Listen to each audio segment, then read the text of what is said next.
जनता की आवाज सीधी सरकार के पास। हम बनेंगे आपकी आवाज, न्याय और सम्मान की जंग। नमस्कार, मैं हूं आपके साथ अंजना और आप देख रहे हैं वी न्यूज मीडिया। आइए शुरुआत करते हैं आज की बड़ी खबर से।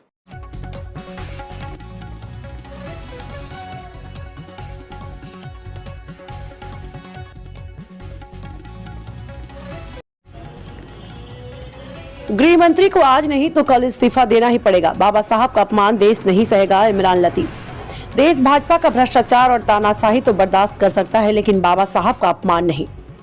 आप बाबा साहब की सच्ची अनुयायी हैं, केजरीवाल ने कर्म से किया है साबित, इमरान लतीफ। बीते दिनों सदन में केंद्रीय गृह मंत्री अमित शाह द्वारा बाबा साहब भीमराव अम्बेडकर के विषय में की गई टिप्पणी पर आम आदमी पार्टी उत्तर प्रदेश इकाई की तरफ से प्रदेश कार्यालय पर एक प्रेस वार्ता का आयोजन किया, जिसको पार्टी के बौद्ध प्रांत अध्यक्ष इंजीनियर इमरान लतीफ ने संबोधित किया। अपने बयान में अमित शाह की टिप्पणी की निंदा करते हुए इंजीनियर इमरान लतीफ ने कहा कि गृह मंत्री ने न सिर्फ शब्दों के जरिए बल्कि अपने लहजे में भी संविधान रचयिता बाबा साहब का अपमान किया, जिसे देश की अमन पसंद आबादी किसी भी रूप में बर्दाश्त नहीं करेगी। इमरान लतीफ ने कहा कि बाबा साहब भीमराव अम्बेडकर देश के संविधान और लोकतंत्र की आत्मा है। देश का बच्चा बच्चा बाबा साहब का अनुयायी है। अमित शाह की टिप्पणी के खिलाफ देश भर में आक्रोश है। जब तक नरेंद्र मोदी जी गृह मंत्री अमित शाह का इस्तीफा नहीं लेते, तब तक विरोध का सिलसिला रुकने वाला नहीं। इमरान लतीफ ने और क्या कुछ कहा, सुनाते हैं विस्तार से। को जय हिंद, नमस्कार, आदाब।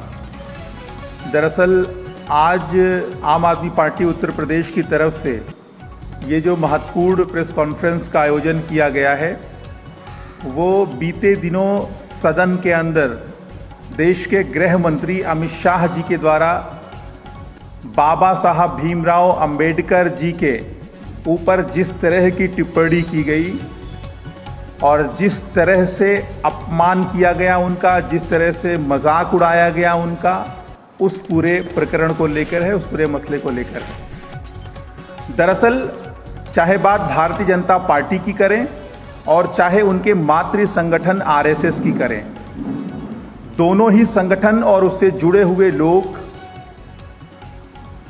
की तरफ से कोई पहली बार इस तरह का मामला सामने नहीं आया है।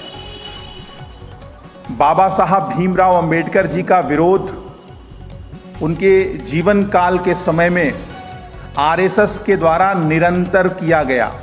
आरएसएस के बड़े बड़े नेताओं ने अपने भाषणों के अंदर, अपनी किताबों के अंदर, अपने लेखों के अंदर, अपने विचारों के अंदर हमेशा बाबा साहब भीमराव अंबेडकर जी के लिए घृणा रखी, उनका विरोध किया।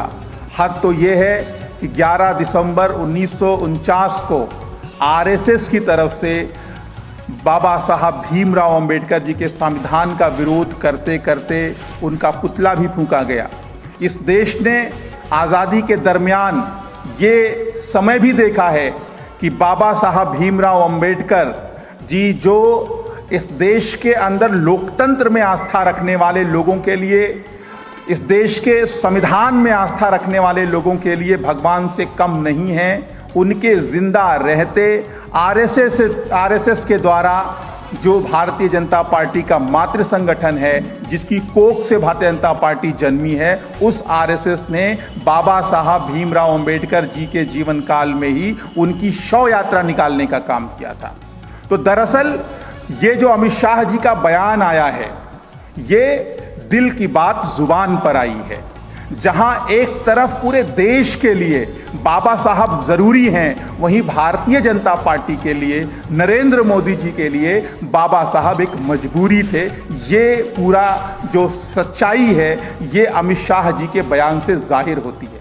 आप अमित शाह जी के बयान को उठाकर देखिए, उनके बयान को सुनिए, तो जो अपमानजनक शब्दों का इस्तेमाल किया वो तो अपनी जगह ही हैं, लेकिन जो लहजा था उनका बाबा साहब भीमराव अंबेडकर जी का जिक्र करते हुए, वो भी बेहद शर्मनाक था। उसमें साफ साफ झलक रहा था कि एक कुंठा उनके मन में है, एक नफरत उनके मन में है, एक घृणा उनके मन में है देश के संविधान के रचयिता बाबा साहब भीमराव अंबेडकर जी के लिए। दरअसल ये जो बयान आया है, अमित शाह जी ने जिस तरीके से सदन के अंदर गृह मंत्री रहते हुए जिस तरह की बयानबाजी की है, उसने निश्चित रूप से देश के करोड़ों लोगों को ठेस पहुंचाने का काम किया है, देश के करोड़ों लोगों को दुखित करने का काम किया है। देश ही नहीं, दुनिया के अंदर बाबा साहब भीमराव अंबेडकर जी के मानने वाले लोग हैं, क्योंकि बाबा साहब भीमराव अंबेडकर जी कोई एक व्यक्ति का नाम नहीं है। बाबा साहब एक विचार का नाम है, एक सोच का नाम है।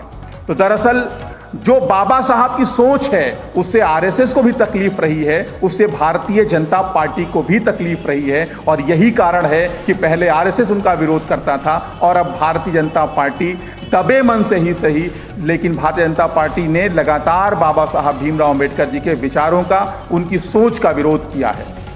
अभी जो एक कुंठा बाबा साहब भीमराव अंबेडकर जी को लेकर है, उनके संविधान को लेकर है, वो कुंठा क्यों है?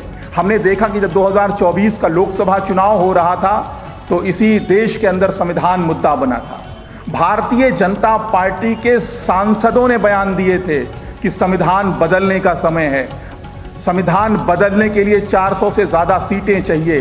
तब यही बाबा साहब के विचार सामने आए थे और उन्होंने भारतीय जनता पार्टी को जवाब देने का काम किया था। भारतीय जनता पार्टी के अहंकार पर लगाम लगाने का काम अगर किसी ने किया था तो इसी बाबा साहब के संविधान ने किया था। यही सबसे बड़ी वजह है कि भारतीय जनता पार्टी जहां जहां अपनी मनबढ़ी करना चाहती है वहां बाबा साहब भीमराव अंबेडकर जी का संविधान आड़े आता है, बाबा साहब भीमराव अंबेडकर जी के विचार आड़े आते हैं, बाबा साहब भीमराव अंबेडकर जी का जो सोच है वो आड़े आती है। इसीलिए भारतीय जनता पार्टी को बाबा साहब भीमराव अंबेडकर जी से भी तकलीफ है, बाबा साहब की सोच से दिक्कत है।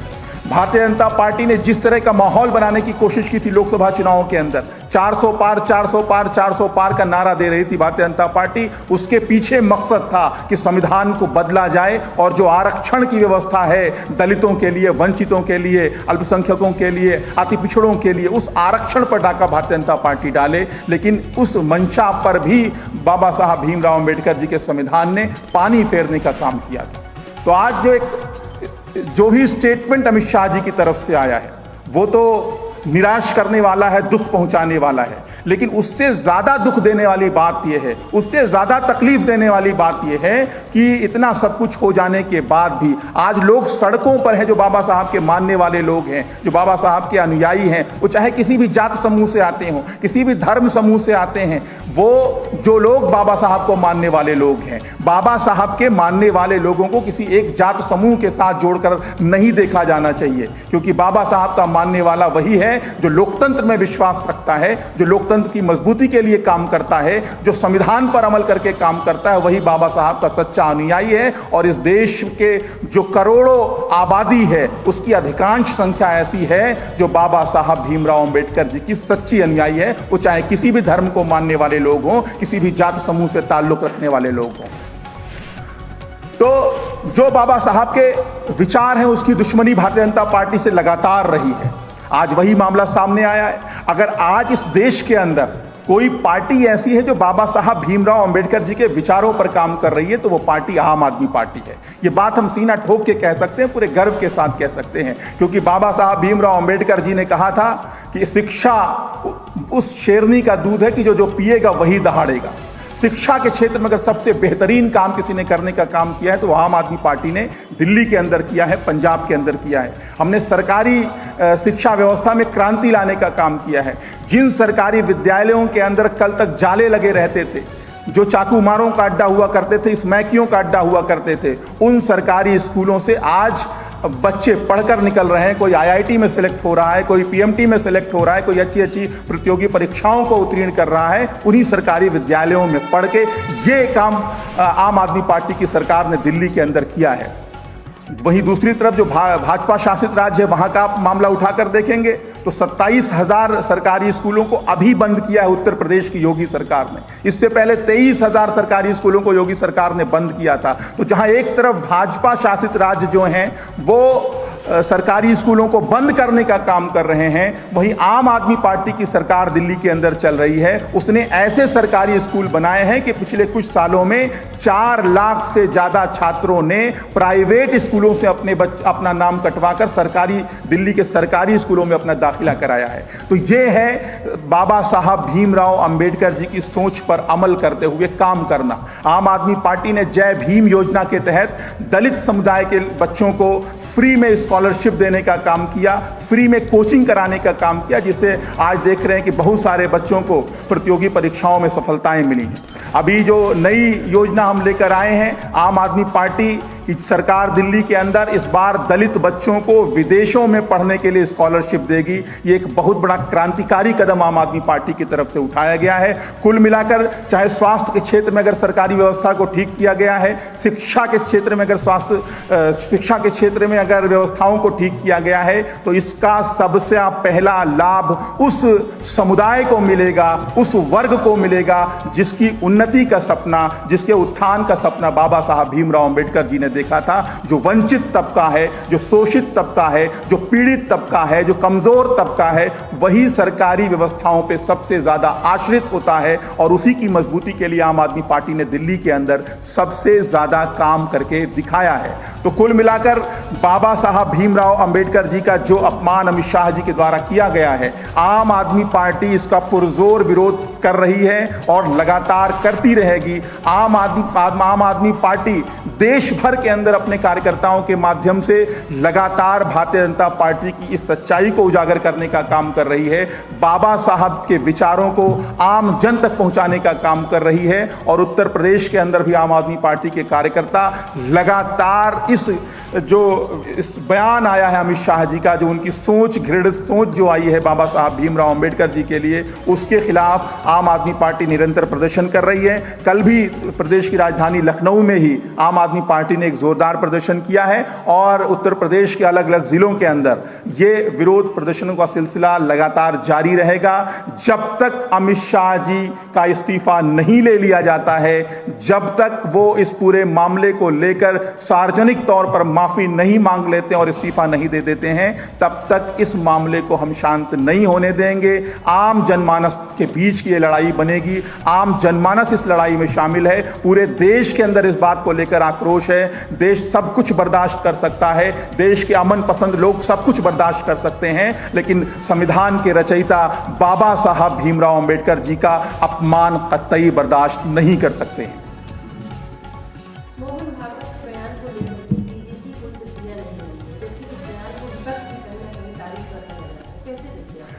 देखिए, मोहन भागवत जी का जो भी बयान है वो समय समय पर अलग अलग तरह के उनके बयान आते हैं और जो इस मसले को लेकर उनका बयान आया है, निश्चित तौर पे इधर कुछ बयान आरएसएस की तरफ से आते हैं जो ठीक लगते हैं, लेकिन वो किस वजह से दिए जा रहे हैं और कैसे दिए जा रहे हैं, ये सोचने वाली बात होगी कि किसके दबाव में इस तरह के स्टेटमेंट आते हैं।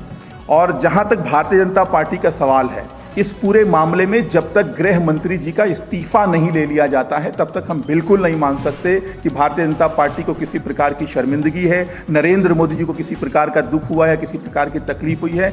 हम इस बात को तब मानेंगे जब गृह मंत्री का इस्तीफा लिया जाएगा, तब ये बात सिद्ध होगी कि नरेंद्र मोदी जी बाबा साहब भीमराव अंबेडकर जी का सम्मान करते हैं, भारतीय जनता पार्टी भी बाबा साहब भीमराव अंबेडकर जी का सम्मान करती है। ये बात तब साबित होगी जब गृह मंत्री का इस्तीफा लिया जाएगा।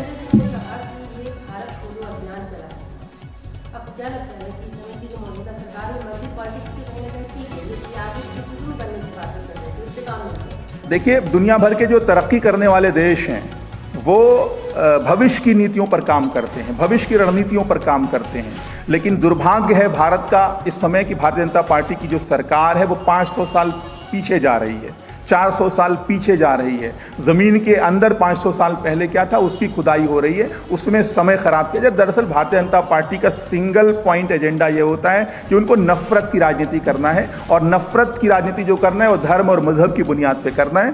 भारतीय जनता पार्टी अपना रास्ता खोजती है, लेकिन ये देश अमन पसंद लोगों का देश है, बहुत दिन तक इस तरह की राजनीति चलेगी नहीं, देश की जनता ही इस बात का जवाब देगी।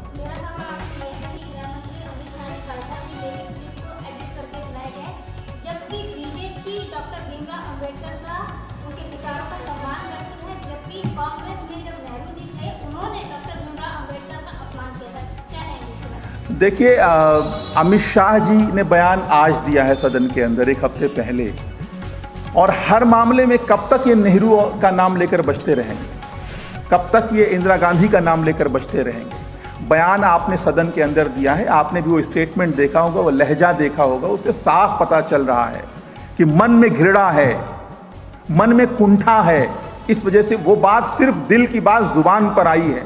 भारतीय जनता पार्टी की सोच क्या है, अभी मैंने अपनी इस पीसी में जिक्र किया कि आरएसएस ने शुरुआत से लेकर अब तक भारत के संविधान का विरोध किया है, बाबा साहब भीमराव अंबेडकर जी का विरोध किया है। कहां भारतीय जनता पार्टी के लोग जवाब दे पाएंगे? आरएसएस के लोगों ने बाबा साहब भीमराव अंबेडकर जी के जिंदा रहते उनकी शव यात्राएं निकाली हैं, उनके पुतले फूंके हैं, उनके संविधान का विरोध किया है।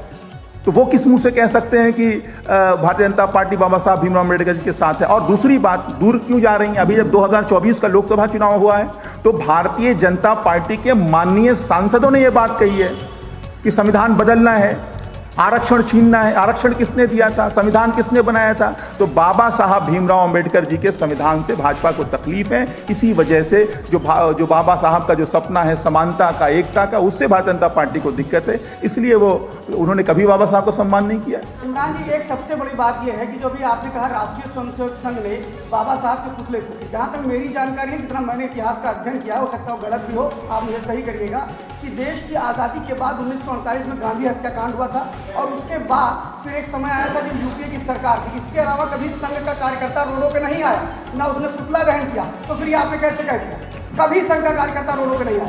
देखिए, या मैंने तारीख बताई है, मैं वही कह रहा हूँ, कभी संघ का मैंने तारीख करता ही नहीं है। कभी पुतला दहन नहीं करता। मैं तारीख आपको बता रहा हूँ। 11 दिसंबर 1949 को रामलीला मैदान के अंदर बाकायदा प्रोग्राम करके बाबा साहब भीमराव अंबेडकर जी के संविधान का विरोध किया गया। बाबा साहब भीमराव अंबेडकर जी का विरोध किया। और इतना ही नहीं है, जिस आरएसएस की बात आप कर रहे हो, उनके जो बड़े बड़े नेता हैं, उन्होंने बाबा साहब भीमराव अंबेडकर जी के बनाए हुए संविधान के खिलाफ एक संविधान दिया था कि देश इस व्यवस्था से नहीं, इस व्यवस्था से चलेगा। तो ये कोई बहुत ढकी छुपी बात नहीं है, बिल्कुल पब्लिक प्लेटफॉर्म की बात है, सारी दुनिया इस बात को जानती है। हाई मॉरल ग्राउंड की आप बात करते हैं कि अगर बाबा साहब भीमराव अंबेडकर पर फिलहाल कोई ऐसी आपत्तिजनक बात नहीं कही अमित शाह ने, लेकिन फिर आप कह रहे हैं इस्तीफा दिया। तो जब आपके नेता अरविंद केजरीवाल जेल गए थे तो उन्होंने इस्तीफा क्यों नहीं दिया, ये बताइए। तब हाई मॉरल ग्राउंड आपका कहाँ जाना है? बाबा साहब भी अगर इस तरह से देखा जाए तो मैं कह रहा हूँ, आप एक्यूज होकर जेल चले गए और उसके बाद रिजाइन नहीं किया। आप मॉरल ग्राउंड कहाँ गया? देखिए, मॉरल ग्राउंड जहां तक अक्यूज की बात है, अक्यूज की जहां तक बात है, जहां तक एक्यूज होने की बात है, तो आज तक आम आदमी पार्टी के जितने लोग शराब घोटाले के मामले में जेल गए थे, एक भी नेता अभी तक अपराधी सिद्ध नहीं हुआ है। और मैं फिर गारंटी के साथ कह रहा हूं, उसी मुद्दे की बात कर लें, एक भी प्रूफ नहीं मिला है, एक भी एविडेंस नहीं मिला है, एक फूटी कौड़ी नहीं मिली किसी नेता के खिलाफ। तो प्रोपेगेंडा करना और होता है। मैं तो कह रहा हूं, आप एक दिन के लिए हमको ईडी सीबीआई दे दीजिए, जिसको कहेंगे उसको जेल के अंदर डालूंगा और जिस बैरक में कहेंगे उस बैरक के अंदर रखूंगा। जिन जिन राज्यों में वहां ईडी सीबीआई का प्रयोग क्यों नहीं करते थे? सीबीआई तो आपने ममता बनर्जी ने कहा मेरे यहाँ आ नहीं सकती है, महाराष्ट्र में उद्धव ठाकरे ने कह दिया था मेरे यहाँ नहीं आ। मैं कह रहा हूँ ईडी सीबीआई आप हमको दे दीजिए, फिर आप अमित शाह जी को कहेंगे तो उनको भी जेल के अंदर भेज दिया जाएगा, आप नरेंद्र मोदी जी को कहेंगे उनको भी जेल के अंदर भेज दिया जाएगा, आप जिसको कहेंगे उसको भेज देंगे और जिस बैरक नंबर में कहेंगे और जिस जेल के अंदर कहेंगे वहां रखेंगे। तो किस तरीके से स्वतंत्र एजेंसियों का दुरुपयोग किया है भारतीय जनता पार्टी की सरकार ने, बाबा साहब भीमराव अंबेडकर जी के संविधान को ही पलटते हुए, उसी के परखच्चे उड़ाते हुए, किसी से छिपा नहीं है। आप भी सच्चाई को जानते हैं, हम भी सच्चाई को जानते हैं। और वक्त रहने दीजिए, फिर दावा कर रहा हूं, इस वीडियो को आप सुरक्षित कर लीजिएगा, पूरे मामले की जांच हो जाने दीजिए। आम आदमी पार्टी का अगर एक नेता भी इस पूरे मामले में दोषी पाया जाएगा तो मैं आपसे बात करने के लिए तैयार हूं। सारे मामलों में क्लीन चिट हमको मिलेगी। अभी तक आपको पता है कितने मुकदमे हमारे ऊपर दर्ज किए गए, हमारे विधायकों के ऊपर, हमारे मंत्रियों के ऊपर, हमारे नेताओं के ऊपर 800 से ज्यादा मुकदमे दर्ज हैं। कितने लोगों को अभी तक सजा हुई? आप एक आदमी की सजा नहीं बता पाएंगे। तो जिस तरीके से एजेंसीज का इस्तेमाल हो रहा है, किसी से छिपा नहीं है और देश में अदालतें जिंदा है। बाबा साहब भीमराव अंबेडकर जी का संविधान जिंदा है, जिससे भाजपा को सबसे ज्यादा तकलीफ है, वही न्याय दिलाएगा।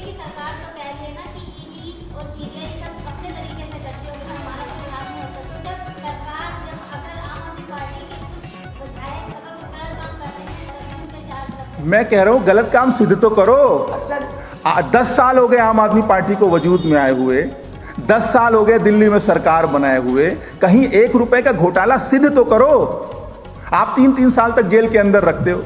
आज तक किसी मामले में अगर सजा हुई हो आम आदमी पार्टी किसी नेता को भ्रष्टाचार के मामले में, तो आप मुझे बताइए। मैं पूछ तो रहा हूं, 10 साल का मामला हो गया। माफी मांग लेता हूँ तो ये बिल्कुल इस्तीफा देना चाहिए। बाबा साहब भीमराव अंबेडकर जी के संविधान की ताकत के दम पर वो गृह मंत्री बने हैं और आप उन्हीं का अपमान करेंगे। तो अगर मैं ये बात नहीं, मैं उनकी नैतिकता की बात कर रहा हूं। अगर भारतीय जनता पार्टी दम भरती है कि वो बाबा साहब भीमराव अंबेडकर जी का सम्मान करती है, तो निश्चित रूप से उनको इस्तीफा लेना चाहिए गृह मंत्री जी का।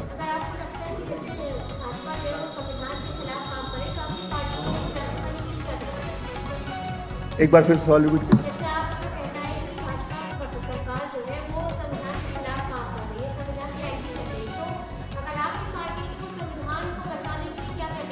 संविधान को बचाने के लिए सबसे पहली बात, जहां हम सरकार के अंदर हैं वहां संविधान सम्मत तरीके से काम कर रहे हैं, पहली बात तो ये है।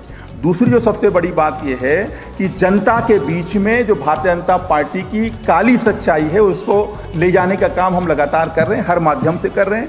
और ये जो काम हम लोग अभी कर रहे हैं वो भी उसी का एक पार्ट है। तो ये काम निरंतर जारी रहेगा।